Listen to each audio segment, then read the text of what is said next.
കേരളത്തിന്റെ രാഷ്ട്രീയ ഭൂപടത്തിൽ ഉമ്മൻചാണ്ടി എന്ന ജനകീയ നായകൻ അവശേഷിപ്പിച്ചു പോയ വിടവ് നികത്തുക എന്നത് അസാധ്യമായ ഒന്നാണെന്ന് കരുതിയവർക്ക് മുന്നിലേക്കാണ് കെ.സി. വേണുഗോപാൽ എന്ന സംഘാടകൻ തന്റെ കരുത്ത് തെളിയിച്ചുകൊണ്ട് കടന്നുവരുന്നത്.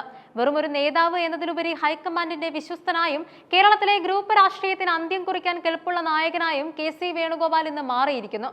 കേരള കോൺഗ്രസ് രാഷ്ട്രീയത്തിൽ ഇത് കെ.സി. യുഗത്തിന്റെ തുടക്കമാണോ എന്ന ചോദ്യത്തിന് അതെ എന്ന് തന്നെയാണ് രാഷ്ട്രീയ നിരീക്ഷകർ ഉത്തരം നൽകുന്നത്. പതിറ്റാണ്ടുകളോളം കേരളത്തിലെ UDF-നെ ഒന്നിപ്പിച്ചു നിർത്തിയ ചാലക ശക്തിയായിരുന്നു ഉമ്മൻചാണ്ടി. ഘടകകക്ഷികളുടെ പരാതികൾ കേൾക്കാനും ഗ്രൂപ്പ് തർക്കങ്ങൾ പരിഹരിക്കാനും അദ്ദേഹത്തിന് പ്രത്യേക സിദ്ധി തന്നെ ഉണ്ടായിരുന്നു. ഉമ്മൻചാണ്ടിയുടെ വിയോഗത്തോടെ മുന്നണി തകരുമെന്നും കോൺഗ്രസിനുള്ളിലെ ഗ്രൂപ്പ് പോര് മറനീക്കി പുറത്തുവരുമെന്നും കരുതിയവർക്ക് തെറ്റി. AICC സംഘടനാ ജനറൽ സെക്രട്ടറി എന്ന നിലയിൽ ദേശീയ രാഷ്ട്രീയത്തിൽ നിർണായക സ്വാധീനമുള്ള കെ.സി. വേണുഗോപാൽ കേരള രാഷ്ട്രീയത്തിലേക്ക് തന്റെ ശ്രദ്ധ കേന്ദ്രീകരിച്ചതോടെ ചിത്രം മാറിമറിഞ്ഞു.